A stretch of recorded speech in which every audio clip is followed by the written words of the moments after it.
All right, thank you for staying with the Monday Report. Fresh perspective of a conversation that encompasses all of us. That's what we're talking about. The technical committees have been retreating now. They're coming back on Monday. The idea here is to entrench everything that the committee, the bipartisan talks, come up with in law. First of all, the dialogue committee itself wants to be entrenched in law so that whatever they come up with then is a conversation that can be had. That still has to go through Parliament, and that's the reason why the committee is retreating. But the issue here is, has your agenda been put on the table? And that's what we're talking about here, Tabitha. So, according to you, what are the real issues?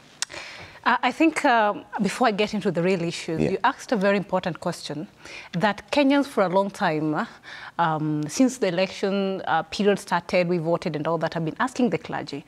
And I think we just want to know, as even they want to be part of the conversation, which we think it's okay, but the big question is, are they there for the interest of Kenyans? And if they're there, how neutral is what we're asking? How neutral are they?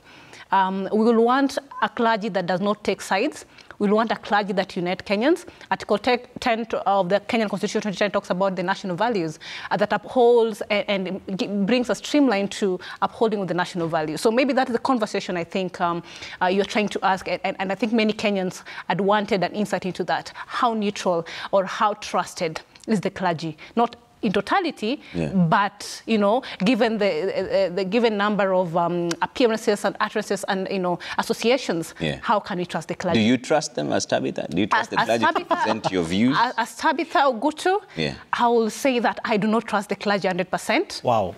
What as 100%, maybe to be 40-60. Wow. And that is quite sad, you know. And I'm just speaking as a common Kenyan. That is what they're feeling there. You don't think they would represent your views? It's not because clergy in totality is not doing its work or it's not performing well, but because of the given number of the clergymen who have been seen to take side, and they're in good numbers.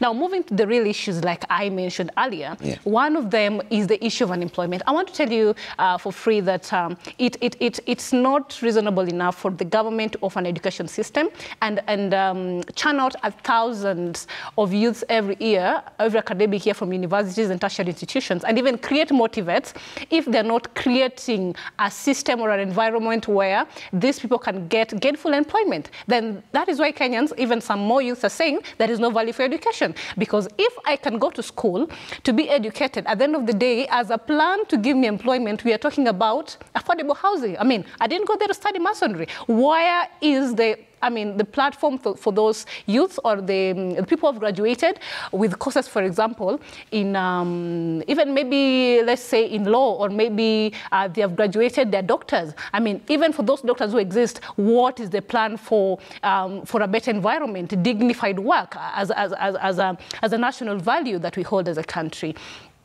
I think another thing is about our industries and our economy as it is. We are seeing that more industries are collapsing every day. I mean, what is the conversation about restructuring these industries? As a government, what are the misses and the hits? I think the government, as a part of conversation, it needs to take accountability. And I think another big conversation we should be having is corruption and its part in all this. Because even as we talk about creating employment, sustainability, and all these things, if we do not talk about corruption, which is actually corruption is what is creating these loopholes and the bigger conversation we are trying to have. What is the role of the government and the stand in curbing the vice, which is corruption, which is killing literally every sector of this country?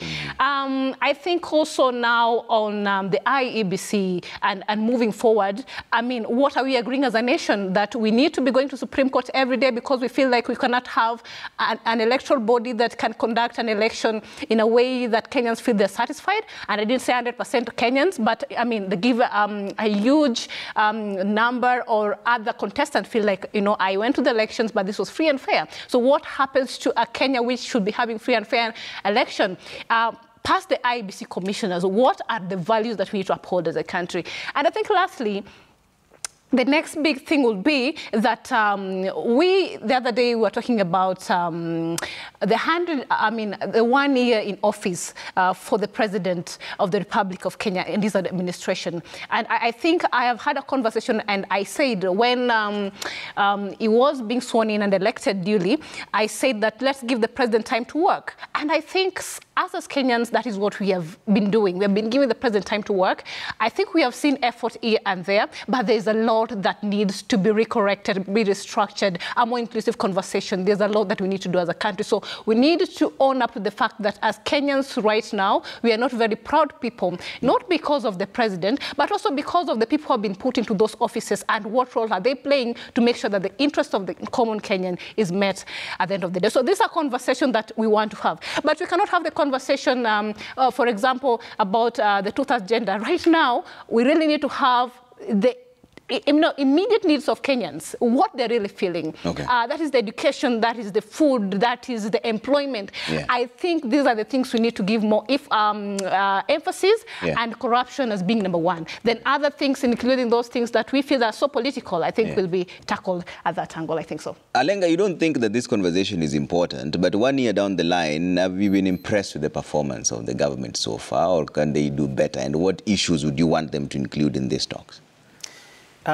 Basically, Trevor, where we are right now, we clearly, and especially the executive, they clearly know what are the issues that are ailing this country today.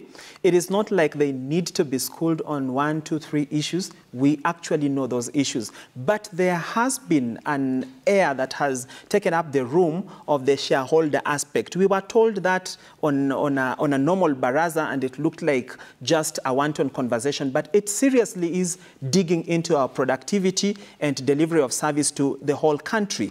You cannot have a country that awards people because they stood with you, and you leave the rest of the people who can contribute to national building. So we need to go back and revisit the conversation of who is in charge of our government facilities, who is in charge of, who is in the cabinet, and that is the engine that drives the country. But you have filled there people that you are basically saying thank you to, and these people think they owe nothing to the country. They owe everything to you. They are happy that they are in that position, and that goes down to how we drive every aspect of this country. And most fundamentally to discuss, the cost of living has been occasioned by the finance bill, which we have later learned is not even the fault of the country, but a conditionality of the IMF. So do we have leaders that have the capability or the will otherwise to sit down and discuss a multilateralism that works for Kenya? Or are we going to prescribe things to the country that we know these things are going to injure my people, the same people that lined up in the morning as early as 3 a.m. and voted for me, but because someone sits somewhere and gives you these conditionalities for the sake of being given money to do this and that, then that becomes the determinant of how we are going to drive the economy. Number two, I would like in that sit-up in Bomas for them to deliberate whether this country wants devolution to work or not. Because devolution was supposed to be an equalizing factor so that places that had never seen development, because those days, development used to be sourced from State House, and you will ask the president to come and give you a road. Today, we have that interface where citizens can ask for their county governments through their CIDPs for what they want to be built. But when we look at how actualization of devolution is happening on the ground, county governments are suffering. While they are suffering, everything that is supposed to be checked off for the national government happens in good time. But when it comes to county governments, disbursements are made late. You are supposed to pay pending bills, and all those pending bills are rising by the day. Most county governments have an allocation that a big chunk of that allocation goes to recurrent expenditure, paying salaries and what have you. What is left for development is very paltry. If you look, for instance, in the last 9 months, the county government of Nairobi has spent 9 billion on recurrent expenditure. what would be left for development? If you look at a county like Murang'a, it has a wage bill of 975 million. So what is left for development? If you look at maybe a county like Vihiga, it has a wage bill of around 220 million. And then Treasury is releasing about 400 million. And once you offset the recurrent expenditure, you're remaining with about 180 million. You have to pay pending bills from as far as 2013. What are you left for for development? So can the counties come to a conversation, even in these talks, and ask the executive or the national government whether indeed they want to support devolution, so that all of us are weaned off that fact of depending on national government, looking forward to national government. Our legislators whom we have charged with the responsibility to make laws should not go lining themselves up for photographs looking for development. Can we have a more candid conversation on the direction that we want devolution to take? Because if that takes, then it solves most of our problems. Lastly, Trevor, we have to discuss, whether we like it or not, the issue of the youth of this country, youth and unemployment. Do we want the young people in this country or not? In these talks, even as they go to the penultimate end,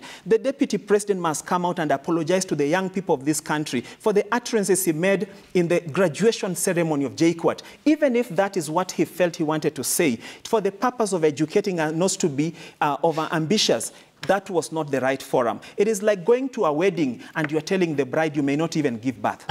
But he said that he was being an honest man. That was the wrong place. Yeah, but see, Kevin, let's now stick to the how. Yeah, Reverend, you want to come in? Yeah, yes. I would want to respond to some of the issues not that on religious leaders. to are raised. So that we... No, go ahead. Let Reverend respond. But, I He don't has the think I floor should now. say what others want me to say. Yes. I think I should say what I should say. Okay. And yes, are religious leaders neutral? The answer still remains that religious leaders have their own individual opinions. At the same time, we also have a collective opinion. And we also need to know that some religious leaders, and you all know this, they are their own voices. They respond to no other person. They are their own constituency. And so when they talk, they should not be lumped as the religious leaders have talked. If it is one person who has just one church maybe, and they talk, they should not be considered to be talking on behalf of the church. I like what Ogutu said, that if given the opportunity, she can rate us at 40% to 60%. That is already, a very good mark. But we all know that that's a very good mark anyway. Rev, that is a D. It's not, no, 60%. Let Reverend finish. That cannot be a D. 60%, I don't know which school that is. But below average. But okay, but let me not dwell on that. Kevin knows what he wants to say. Research has proved that religious institutions and the media are the most trusted. That is research, and it was done from last year to this year to other years, and that will still remain because religious leaders have a constituency that speaks to every other person in this nation. Every Thursday, every Friday, every Saturday, every Sunday, we have these people. Fair point. Allow me to say something about what would we want to be discussed. Yes, and also the how. How do you want to be incorporated? Do you want to be part of this team? Do you want to give memorandum? How is this going to work out? Well, any other way can do, and we always give a memorandum to constituted task forces and the bodies that are constituted from time to time. But here we do not want to just be people who are giving memorandum. We also want to be in the discussion table. So you want to be part of it? We want to be part of it because we are leaders in this country.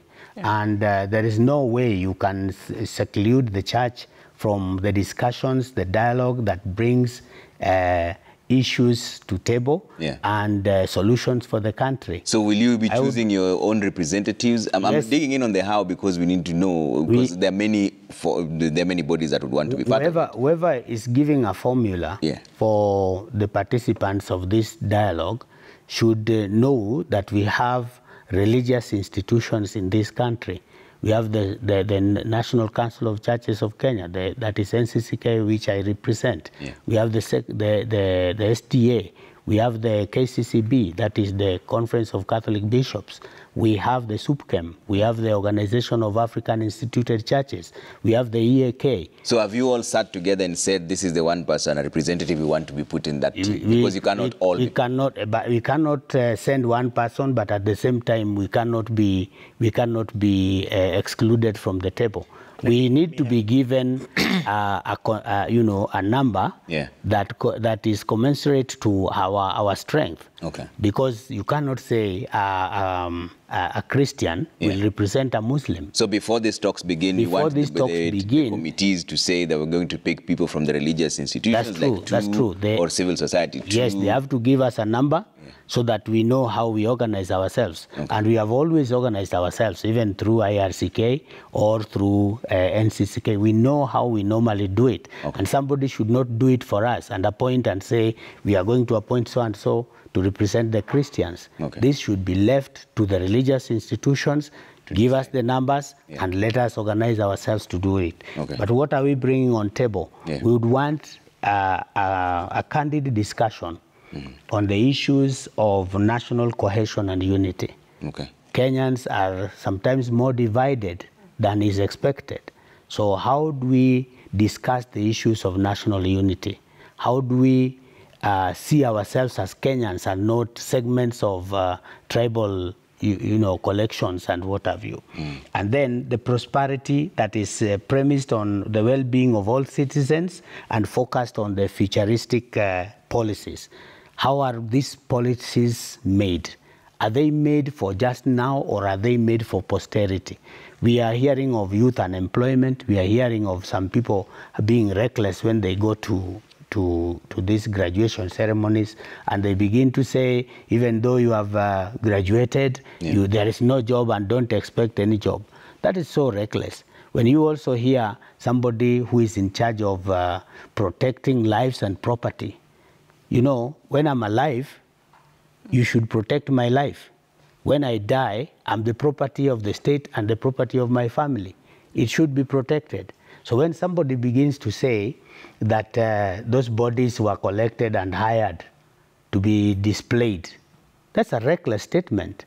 That's not what we would want to hear in this country, that a civil servant wakes up and just uses words and gets away with it. These issues of impunity should be addressed. The issues around IEBC, today we are sitting in a timed bomb. If anything happens, who is going to lead us? And again, as somebody said, we have constituencies and wards that are not represented, and nobody is there even to conduct these by-elections there. Why? Because somebody has halted a process. Why can't we have these constitutional bodies and other arms of the government work? Why can't we let them work? Why can't we let them, deliver services to Kenyans? If somebody is tampering with parliament and another person is tampering with the judiciary, and then the national commissions that are there, the constitutional commissions, then where do you leave the Kenyans?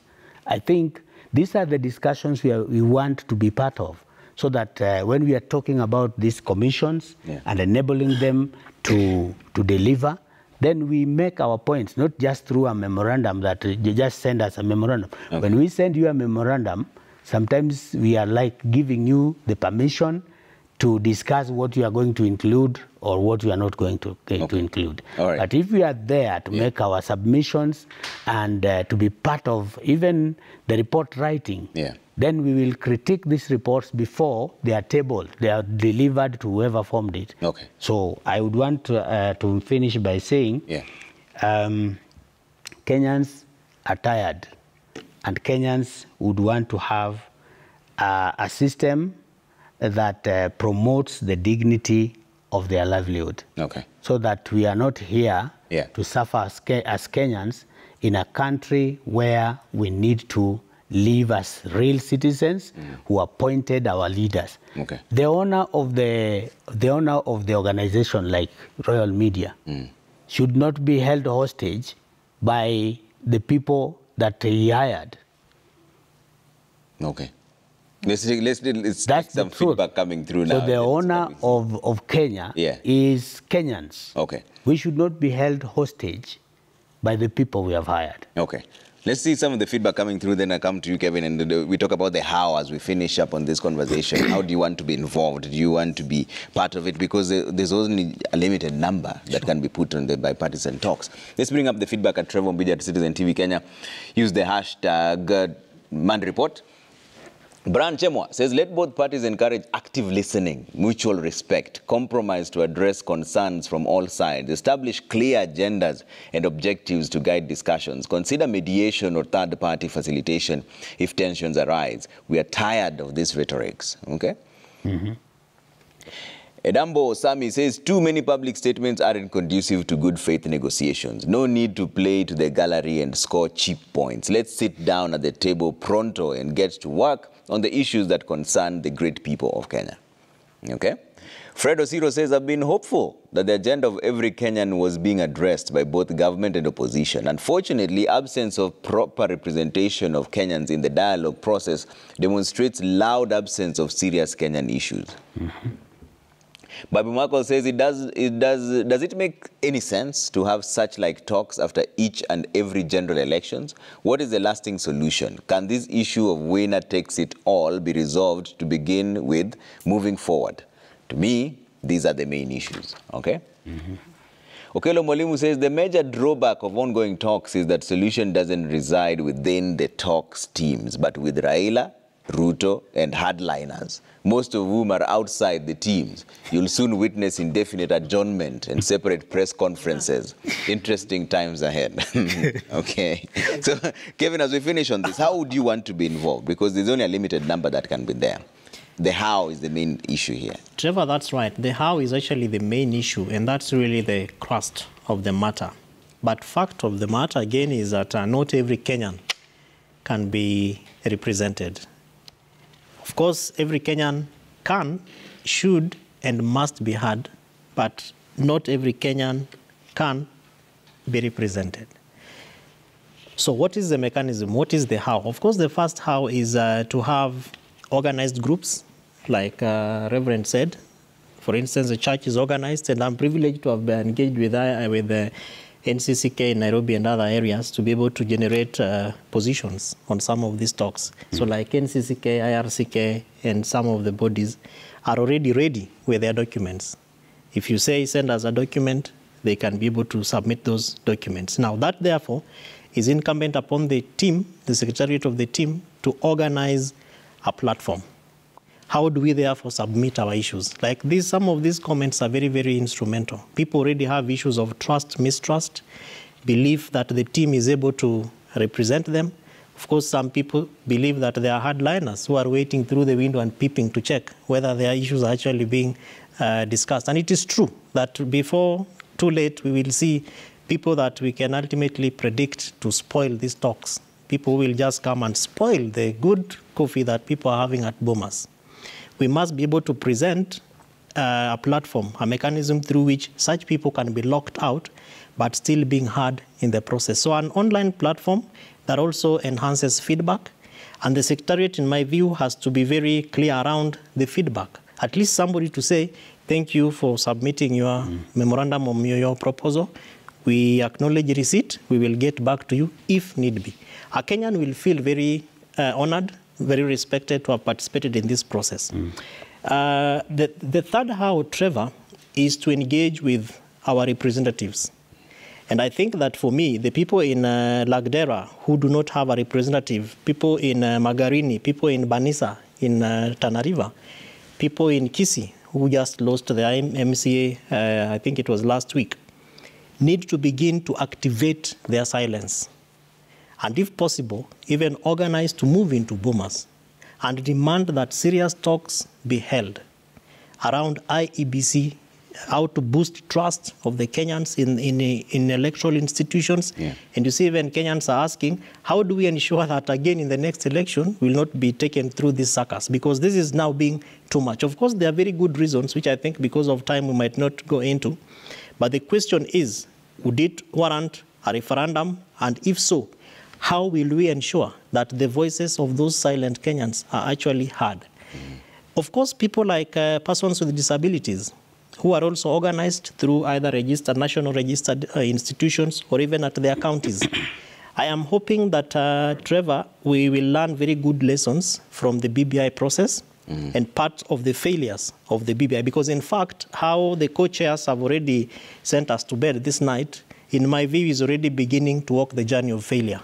You cannot advise us to have a bill before we even agree on the issues on the agenda.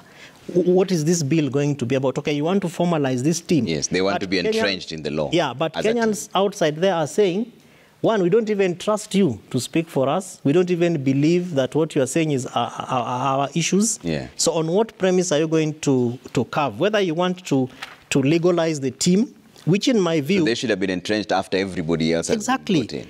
They should not rush. Of course, I've had Mheshimiwa Raila Amolo Odinga saying it's 30 days, wasipomaliza 30 days tutaenda streets. We will hold Mheshimiwa Raila Amolo Odinga into his house and tell him, boss, this country is bigger than you are. This country is bigger than the president.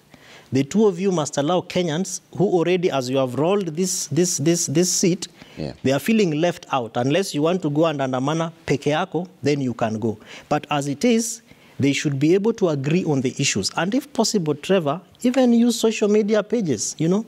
Government, if Azimio was able to collect within 8 days 10.1 million votes, why can't they have a mechanism that excites Kenyans to contribute? Exactly, 10.1 million signatures. Yeah. Why can't the same system be activated to work for a very proper feature in a proper process like this one? Yeah. The political goodwill is very, very important. Okay. And so I want to challenge the leadership of both Azimio and Kenya Kwanza to consider the voices of Kenyans, including those who are really left behind in the counties down there in the wards. And ultimately, the buck, in my view, here stops with His Excellency, the President. Mheshimiwa William Samoei Arap Ruto. All right. He has more to lose than anyone in this talk. I think we yes, as we close need now. to call back Kevin. He has a lot to say. Mine would be, Kevin Ahmad, it's true that those Kenyans whose leaders are not able to represent them because they're deceased, you're telling them to turn up perhaps to, so that we see the gravity of them not having the leaders. Perhaps maybe the question would be, as Kenyans, are we seeing the interest of having a representative representing us in these houses, maybe the National Assembly, the county assemblies? Maybe they don't. So maybe that's why they feel even if they aren't there or they're there, life moves on because they have not had them making a lot of noise. Maybe that's just, by the way, maybe a food for thought. No, but it is important. I might treat it as a by day because, for instance, there are children who need bursaries. It's all right. And they cannot be able to access that because of lack of signatories. And many other reasons. I'm saying this recognizing the fact that it's very important for us to be represented, but maybe even when they're there, are they doing those roles? So maybe that's a conversation to have. For me, I will say that this is a very timely conversation that we have had, Trevor. And as Kenyans, what we are saying is that we don't need to have maandamano or every time kills for us to have a conversation. I think we need to be more diplomatic and maybe we don't need to lose lives because now we are asking what is the cost of those who lost their lives in this? What were they fighting for literally? And what are they standing to gain as a result of us having this conversational dialogue? So as a country, I think is a clarion call that all the people who need to be represented in this conversation, including the clergy that, as we have said, it's a time for them to redeem themselves, the part of that clergy, and speak with one voice on issues that we know that the clergy stands for the people of Kenya so that we don't feel delusional. Lastly, I think I will urge that the government or the president needs to literally come to the level of the common Kenyan and listen to literally what they are saying because Kenyans are really speaking. And those Kenyans who are going to the street is not because they are in part of the opposition. No, it's because really, you know, you should be worried if a maandamano is called and people turn up in many thousands to go literally in the morning and they do not care if they're going to lose their lives or not. As a country, it means we are really doing badly. So we need to have long-lasting solutions to why the youth are continuing, you know, a youth who is very busy at home cannot go or doing something or engaged, cannot go to the streets to waste their time. And even as we talk about that then, as much as the government cannot create 100% jobs, and I always challenge the youth and tell them that what is our role in creating jobs for ourselves, what are the environments that the government is creating for the youth to also create the jobs, even in business. Okay. If taxation is already here and the youth cannot keep up even with payment of the same, and what are the incubation periods that are available for the business? So it's a conversation that literally needs a I think, faceted kind of approach. And we are here to talk about the president. We are seeing what you're trying to do, but we say we can do better when we are all included. And it's not a shareholder kind of approach in terms of governance. Alenga, closing remarks. I think, Trevor, I must reiterate the point that I am completely against those talks, and they add no value because the buck stops with the president. He has the country in his hands, and we want to support the president. So the moment he comes up and he gives us a line, this is how we are getting out of this quagmire. The first of all is to recognize that we have an issue in this country. And then the president gives us direction that this is what I'm doing. One, to acquire low cost of living. This is what I'm doing. And for me, I would think the easiest thing, the low-hanging fruit would be to repeal that finance bill and discuss it further. Number two, I want an equitable country so that when I go anywhere, people look at me as a president. That is something that the president can embark on it on his own motion, suo moto, without being pushed by anyone. Number three, this country needs their young people to be placed in jobs and function as citizens and not living here as if they are on rented apartments. This conversation must be taken deeper than we want it to be if indeed that Bomas conversation has to get anything to the board. But as we already know, there are two things that are bound to happen. Number one, there is negotiations that are going to happen, therefore who gets what. And when that happens, the larger conversation, why people went to the streets, gets lost completely like that. Number two, another scenario that would probably come out of there is scuttling of the talks. When that is scuttled, we go back to the conundrum that we have been in. So where are we as a nation? We are at a place where we can actually figure out what we want to do. Number one, let's start by respecting the Constitution. Governments are cunning and duplicitous, every form of government. And this government that we have had since the enactment of the Constitution in 2010 has continuously chipped on this Constitution as it looks, whether we are realizing or not. We started by introducing offices that are not in the Constitution. We started by doubling up things like CAS positions. We continued by, making certain pronunciations that change the shape and formation of government, and nobody was speaking. Now we are going for the larger one, which is Article 37 of the Constitution, that now allows us to talk when things are not okay. And somebody is going to say, we are now going to clamp that down. Article 37 borrows even from the International Convention on Civil and Political Rights, Article 21, where we have signed as a party to that. Even in the African Charter on Human and People's Rights, Article 11, we have subscribed to that. Let us, as Kenyans, defend this Constitution, because as it were, it is going. And before we realize, there are many other things that will be chipped off this Constitution, and it will be in tatters, and nothing can stand for us in the end. All right, Reverend, closing remarks. Yes, my closing remarks would be that Kenya does not belong to political leaders only. Kenya belongs to all of us, and anybody who is calling themselves or who is known to be a leader in this country must be involved in the discussions around what is beneficial to Kenyans. And therefore, we are calling for a mechanism and structures that will allow Kenyan leaders to be involved and to give their feedback on what is happening in the country. All right. Dialogue does not mean agreement. Dialogue does not mean handshake. Okay. Dialogue means placing issues on the table, discussing them candidly, with an aim of having a lasting solution that takes Kenya forward. All right. In Article 159, 2B and C, it talks about other alternative ways of settling issues. why are we discussing this today? Is because Kenya has somehow become ungovernable, and the cost of living is going up, and people may get displeasure.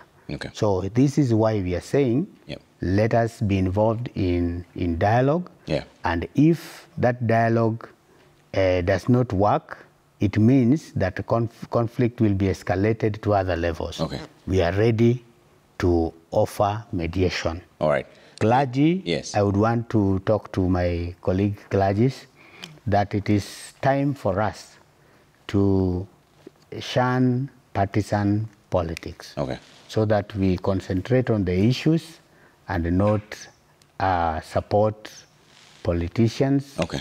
without knowing that we can ban this country as All clergy. right. We've run out of time. That's why we have to leave it for now. Kevin Osido, Executive Director, County Governors Watch, Alenga Torostad, Policy Advisor, Tabitha Ogutu, Community Development Specialist, and Reverend Elias Otieno Agola, NCCK, Nairobi County. Thank you all for making time this evening. That's why we call it a night. This has been Monday Report on behalf of the entire team that made this possible. My name is Trevor Ombija. Bye for now. Have a good night, and God bless.